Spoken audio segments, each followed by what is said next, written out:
식사이면서 보약인 생식. 현대인은 과거에 비해 뚱뚱합니다. 그 이유는 과거에 비해 살이 찌는 음식을 많이 먹기 때문입니다. 채소를 많이 먹는다고 살이 찔 리가 없습니다. 칼로리 높은 음식을 먹다 보니 살이 찌는 것입니다. 당연한 말 같지만 현실에서 우리가 늘 잊고 있는 사실입니다. 물론 칼로리 높은 음식을 먹었더라도 그만큼 건강을 도와주는 영양소도 많이 섭취한다면 특별히 문제될 것은 없습니다.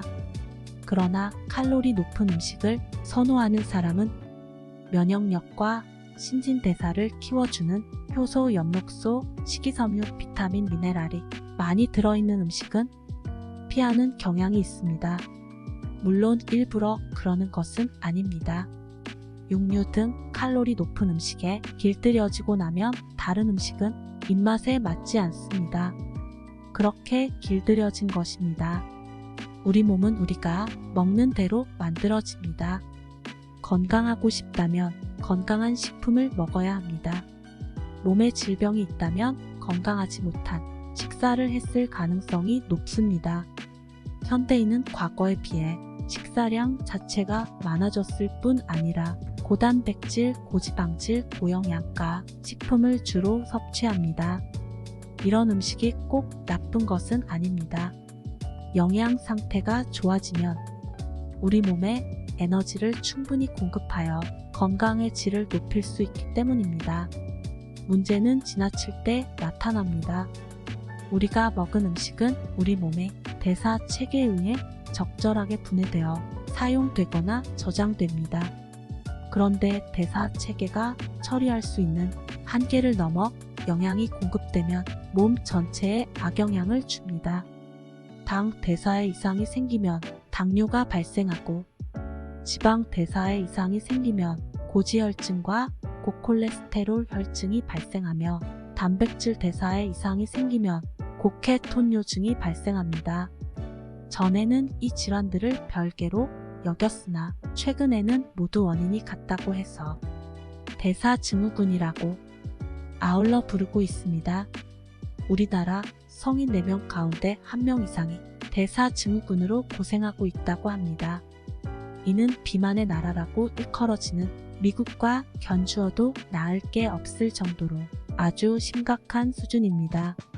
보통 복부비만, 고지혈증, 고혈압, 당뇨병 가운데 한 개의 질환을 가진 사람이 심장병에 걸릴 확률은 정상인에 비해 약 5.1배 이상, 3개 이상의 질환을 가진 사람은 31.3배 높다고 합니다.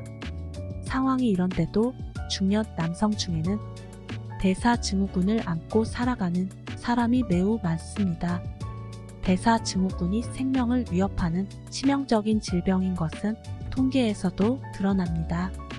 실제로 혈관계 질환, 당뇨, 고혈압 등 대사증후군으로 인한 사망자 수가 암으로 인한 사망자 수를 넘어선 지는 이미 오래 전 일입니다. 이처럼 대사증후군이 악화되면 몸에 심각한 타격을 준다는 사실은 많이 알려져 있지만 지금도 여전히 확실한 치료법은 없습니다. 당뇨라고 하면 음식을 조절하여 당 수치를 관리하는 식으로 각 증상에 따라 대응하는 방법만 있을 뿐입니다. 대사증후군의 결과로 여겨지는 비만, 당뇨, 고지혈증은 대부분 우리가 먹는 식단에 원인이 있습니다. 그래서 건강한 식사를 하면 예방할 수 있다는 점에서 희망을 가져봅니다. 대사증후군을 막는 방법은 건강한 식사밖에 없습니다. 특히 생식은 이들 질환을 예방하고 개선하는 데 최적의 식사입니다. 현대인의 식단 중에서는 오로지 생식만이 모든 영양소를 고스란히 보장해 줄 수 있습니다. 생식은 현대인이 일상에서 구하기 힘든 곡식과 채소를 원료에 가감 없이 자연 상태 그대로 순식간에 동결 건조해 만듭니다. 맛은 몰라도 영양소는 그대로 보존하고 있고 또 몸에 가장 흡수하기 좋은 미세한 가루 상태로 만들어지기 때문에 흡수율이 좋으며 당연히 에너지 활용도도 높습니다. 영양, 흡수, 활용 이 세 가지 요구를 모두 충족하고 있기 때문에 생식을 과학이라고 말할 수 있습니다. 생식은 식사이면서 보약입니다. 밥이면서 반찬입니다.